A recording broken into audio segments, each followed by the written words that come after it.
que la banane plantain, en tout cas au niveau du Kénédougou ici, se comporte très très bien. Voilà, ça se comporte bien, les producteurs sont satisfaits, les encadreurs sont totalement satisfaits parce que pour eux, c'était quelque chose qu'il fallait faire vraiment depuis longtemps. Cette motivation, c'est lié à la vision du chef de l'État qui veut relancer toutes ces filières-là dans le but de l'atteinte de la sécurité alimentaire au Burkina Faso.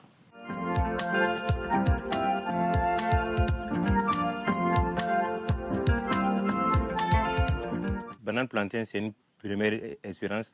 On ne maîtrise pas bien, mais on a vu qu'avec la banane douce, l'entretien qu'on fait avec la banane douce, avec la banane plantain, on a même fait les mêmes entretiens. On voit qu'il est facile à entretenir que la banane douce.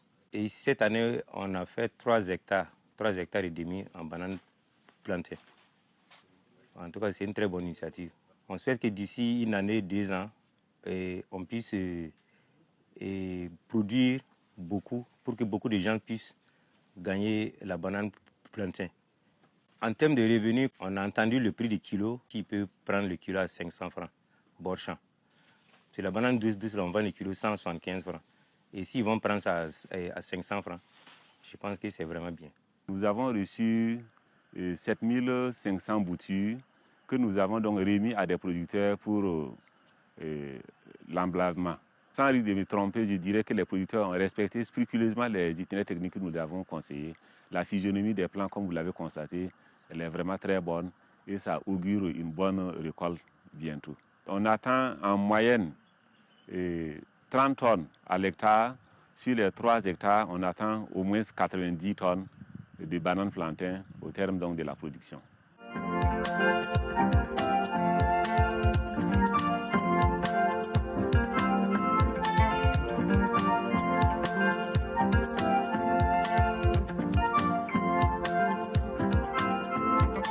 Sur ce site, on peut avoir 30 à 35 tonnes. Parce qu'on pouvait avoir 40, mais parce que vous voyez, il y a beaucoup de rejets. On veut la sémasse. C'est ce qui fait que le rendement va diminuer. Sinon, si on faisait le tonnage très bien et on laissait 1, 2, 2, on allait avoir 50 tonnes.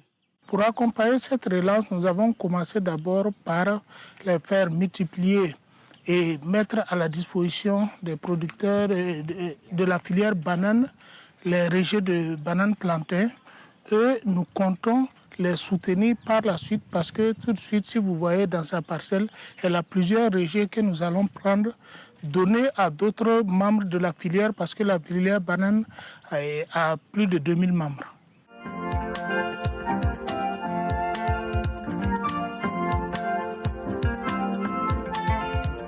Je tiens d'abord à rendre grâce à Dieu et dire merci au capitaine Ibrahim pour sa vision. On peut tout réussir. Et sa vision est très bien. Moi, je dis ça haut et fort, que le rendement qu'on gagne au Burkina, dans les pays côtés, on ne peut pas l'avoir. On ne peut pas, parce que dans les textes, on a vu. Donc, mais d'ici le mois d'octobre, on n'a même pas besoin de faire pitié ailleurs pour avoir banane plantain. Tout ça va venir de Burkina Faso.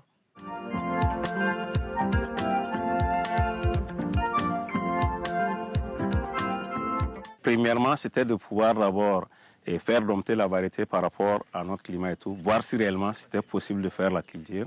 Et à la date d'aujourd'hui, on a fait la première récolte, donc je pense que ça, ce n'est pas à discuter. Et aujourd'hui, à partir de cette plantation, si on veut faire des extensions, je pense que c'est possible. Moi, c'était les 2 objectifs quand j'ai lancé cette parcelle. Dans la production de bananes, c'est une des premières qu'on voit un État qui accompagne la filière banane. Tout bon producteur aujourd'hui doit payer pour aller se former. Sinon, on a la chance qu'on est formé par l'État et tout. Donc moi, je pense qu'il peut toujours nous faire confiance. On est toujours engagé. Et ce projet, je suis sûr que dans 2 ans, 3 ans, ça va prendre une autre envergure. Le chef de l'État peut nous faire confiance pour la poursuite de ce projet. Nous envisageons atteindre au moins 70 hectares pour cette campagne pluvieuse.